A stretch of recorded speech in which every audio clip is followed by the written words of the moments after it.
नमस्कार सभी को। मैं आप लोग के साथ बच्चों में कैसे हम डिज़ायरेबल बिहेवियर इंक्रीज़ कर सकते हैं या सिखा सकते हैं बच्चे को कोई भी एक अच्छा एक्टिविटी या गुड बिहेवियर, उसी के बारे में डिस्कस कर रही थी। और आज के इस एपिसोड में मैं 3 टेक्निक के बारे में फिर से डिस्कस करूँगी। जो टेक्निक पहले डिस्कस किए गए टेक्निक के अलावा भी आप लोग यूज़ कर सकते हैं, हम यूज़ कर सकते हैं बच्चों के साथ। ये जो टेक्निक्स मैं बोलने वाली हूँ, ये 3 टेक्निक्स हैं। एक को बोलते हैं imitation, next generalization and discrimination. ये 3 टेक्निक है, इमिटेशन, जनरलाइजेशन, डिस्क्रिमिनेशन। अब ये जो टेक्निक्स हैं, ये टेक्निक्स मैं बोलूँगी कि स्पेशल नीड्स बच्चों के लिए हम यूज़ कर सकते हैं, जिन बच्चों को मेनली इंटेलेक्चुअल डिसेबिलिटीज़ रहते हैं, तो ऐसे बच्चों में यूज़ कर सकते हैं। But at the same time ये भी हमें याद रखना ज़रूरी है कि स्पेशल बच्चों के साथ साथ हमारे नॉर्मल जो बच्चे हैं, जिन लोग को हम स्वाभाविक यानी नॉर्मल सोचते हैं, जनरल बच्चे, उन लोग के साथ भी हम इक्वली इफ़ेक्टिवली यूज़ कर सकते हैं।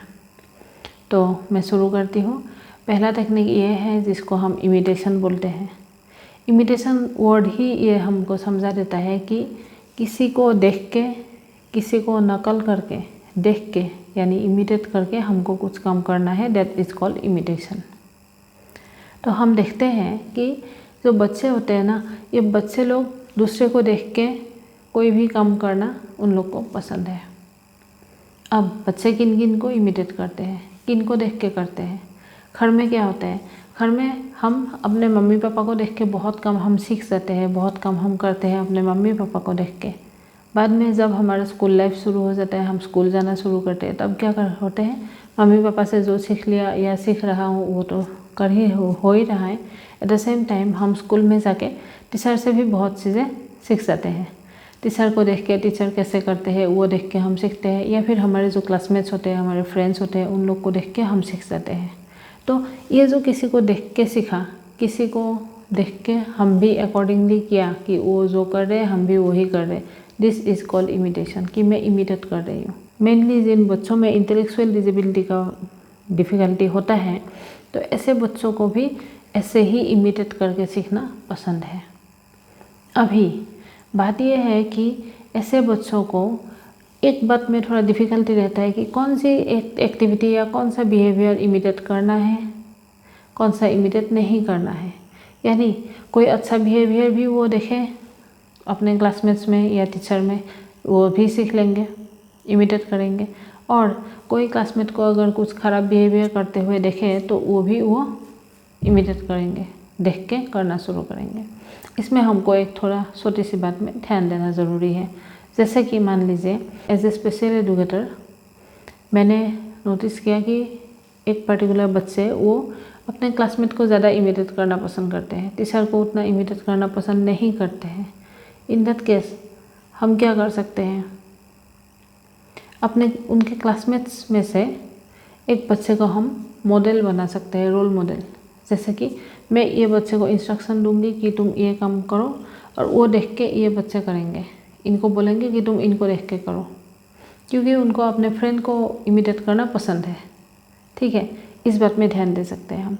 और दूसरी बात क्या है, जैसे कि हम एक एक करेक्ट स्टेप में, एक एक करेक्ट एक्टिविटी में डिज़ायरेबल बिहेवियर शो करने में ही हम रीइंफोर्समेंट देते हैं बच्चे को, स्पेशल बच्चे को। एट द सेम टाइम जब हम ये बच्चे को मॉडल बना के रखा है कि ये करेंगे और हमारे स्पेशल साइड उनको इमिटेट करके करेंगे, तो हम ये मॉडल को भी रीइंफोर्स करेंगे।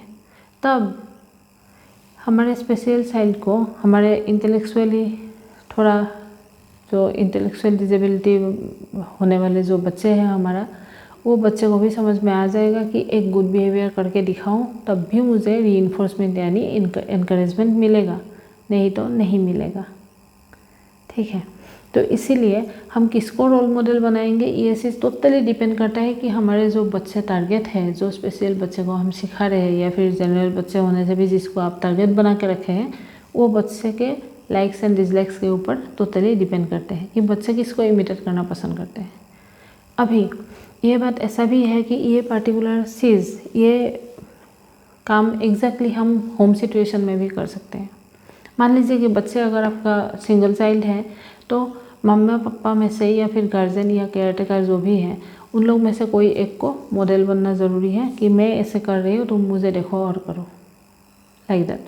और बच्चे सही कर रहे हैं तो यू रीइंफोर्स दैट चाइल्ड, वो बात है। अगर बच्चे का कोई सिबलिंग है,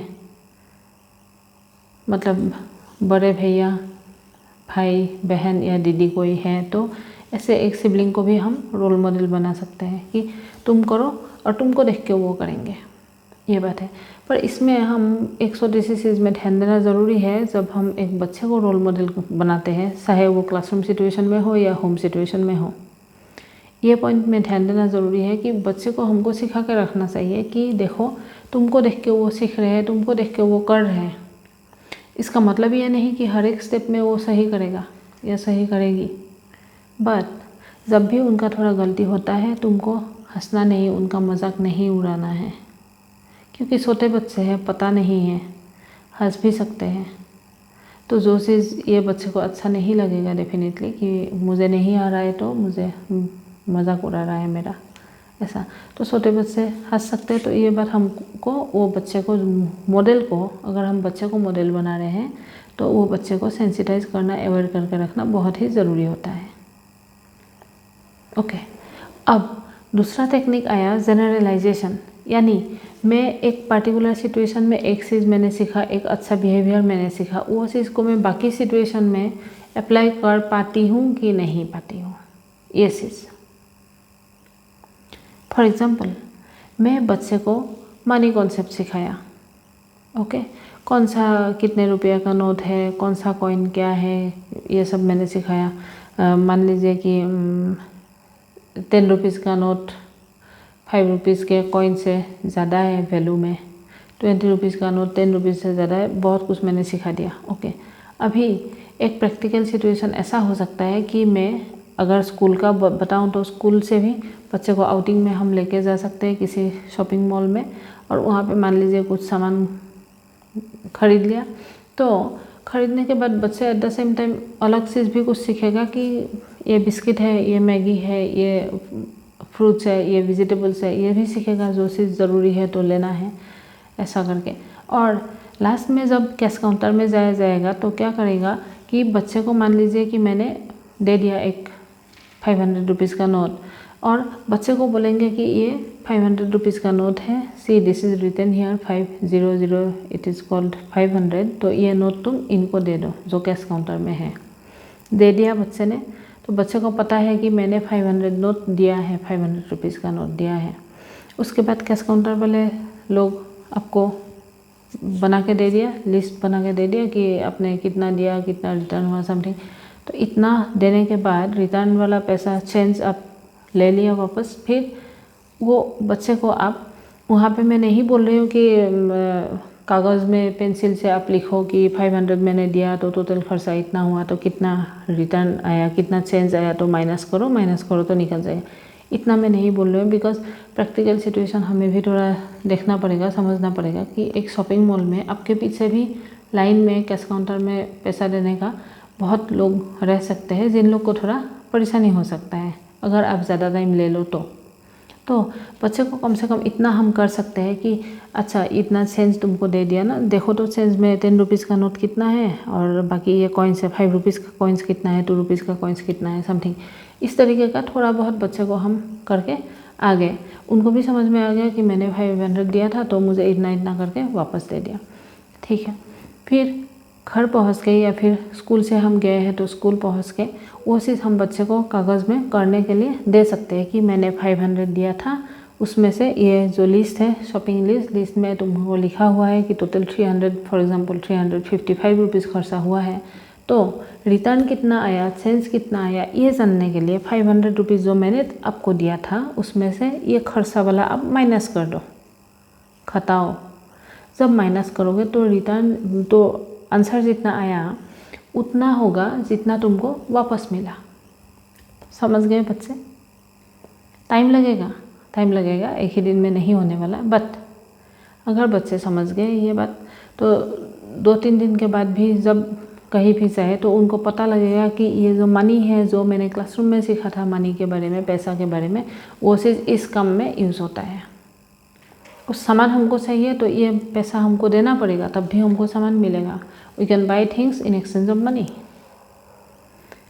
ठीक है, अगर बच्चे उतना कर पाया तो हमको पता लग जाएगा कि he is able to generalize the learned behaviour, learned concept, ये बात है। उसके बाद तीसरा टेक्निक मैं ये बोलूँगी जिसको हम बोलते हैं डिस्क्रिमिनेशन। अभी जनरलाइजेशन में मैंने सिखा दिया, बच्चे ने सीख लिया कि क्लासरूम सिचुएशन में मैंने सीखा, लेकिन बाकी सिचुएशन में मैंने इसको यूज़ किया, सही सलामत मैंने यूज़ किया, हो गया। अब डिस्क्रिमिनेशन क्या होता है? मान लीजिए बच्चे एक बिहेवियर सीख लिया और वो बिहेवियर बच्चे बाकी सिचुएशन में यूज़ कर रहा है, करके दिखा रहा है। इसी पॉइंट में हमको और एक बात में ध्यान देना है कि बच्चे कहीं इनअप्रोप्रिएटली तो नहीं कर रहे हैं। जैसे कि गुड बिहेवियर सिखाने के तौर पे हम बच्चे को अगर सिखा रहे हैं कि सुबह के टाइम में क्लासरूम में आओ तो आप सभी को गुड मॉर्निंग विश करना, सुप्रभात विश करना सिखा लिया। घर में भी बच्चे सुप्रभात यूज़ करते हैं, घर में भी बच्चे सुप्रभात विश करते हैं सभी को।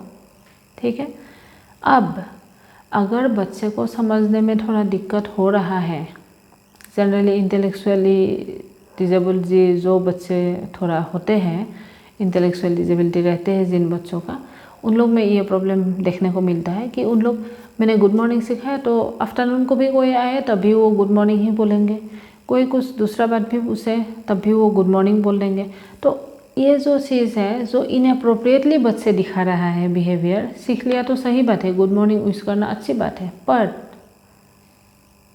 बट बच्चे ने क्या किया, अप्रोप्रिएटली नहीं किया, सही से नहीं किया, हर एक टाइम में वो बोल रहे हैं। उसी समय में हम क्या करेंगे कि बच्चे जब इनअप्रोप्रिएटली बोल रहे हैं गुड मॉर्निंग, तब वो उनका अनडिजायरेबल बिहेवियर डेवलप हो गया। ठीक है, जो करना नहीं चाहिए ऐसा बिहेवियर बच्चे करके दिखा रहा है, तो that is called an undesirable behaviour. तो इसी में एकदम अप्रोप्रिएट होगा कि हम पनिशमेंट टेक्निक यूज़ करें। अब इसमें मन कीजिए, एक बात इसमें ध्यान दीजिए कि पनिशमेंट टेक्निक का मतलब ये नहीं है कि आप बच्चे को थोड़ा मारपीट करो या डांटो, समथिंग इस तरीके का नहीं होता है। पनिशमेंट का वर्ड का मतलब हम जो समझते हैं ऐसे कि हाँ फिजिकल पनिशमेंट करो, ये वो नहीं होता है। पनिशमेंट टेक्निक का अलग अलग तरीका होता है और इसी के ऊपर भी मेरा एक डिटेल्स थरो वीडियो बनाया हुआ है, और जितना एग्जाम्पल मैंने दिया सब मेरा रियल लाइफ में बच्चों के साथ काम करते हुए मिला हुआ एग्जाम्पल है। तो मैं उम्मीद रखती हूँ कि वो एपिसोड आप लोग देख लीजिएगा पनिशमेंट टेक्निक वाला, और उसी से आप लोग को अच्छे से समझ में आएगा पनिशमेंट टेक्निक कैसे हम यूज़ करते हैं और उसी से बेनिफिट क्या होता है, कैसे यूज़ करना है, कैसे सिचुएशन में क्या तरीके का करना होता है। अभी हम क्या करेंगे, ये जो बिहेवियर बच्चे ने इनअप्रोप्रिएट सिचुएशन में, ठीक है, गलत सिचुएशन में गलत टाइम में बोल रहे हैं गुड मॉर्निंग, ये हो गया अनडिजायरेबल बिहेवियर। तो उसको हटाने के लिए हमने पनिशमेंट टेक्निक यूज़ करना है। Okay, at the same time ये भी हमको नहीं भूलना कि जब बच्चे सही सही बोल रहे हैं गुड मॉर्निंग, यानी मॉर्निंग के टाइम में, सुबह के टाइम में अगर बच्चे गुड मॉर्निंग सही सही बोल रहे हैं तो उसी समय में बच्चे को रीइंफोर्स भी करना है। ठीक है, उसी समय में बच्चे को हमको एनकरेज करना है, रीइंफोर्समेंट। ओके, एनकरेज करना है। जब हम एनकरेजमेंट करेंगे, देंगे बच्चे को, रीइंफोर्समेंट देंगे, तब बच्चे को ये बात भी समझ में आ जाएगा कि हाँ इतने टाइम में बोलूँ तो ये सही है, इतने टाइम में बोलूँ तो ये गलत है। तो उसी हिसाब से भी बच्चे का जो सीखा हुआ चीज़ है उसी का रिटेंशन हो जाएगा। बच्चे को समझ में आ जाएगा कि कब वो बिहेवियर शो करना है, कब नहीं करना है। इसी को ही बोलते हैं डिस्क्रिमिनेशन, की सीखा हुआ बिहेवियर को, सीखा हुआ एक्टिविटी को बच्चे सही सलामत यूज़ कर पा रहे हैं कि नहीं कर पा रहे हैं।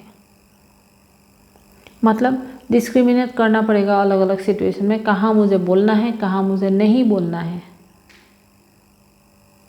ठीक है, इसी को ही बोलते हैं डिस्क्रिमिनेशन टेक्निक।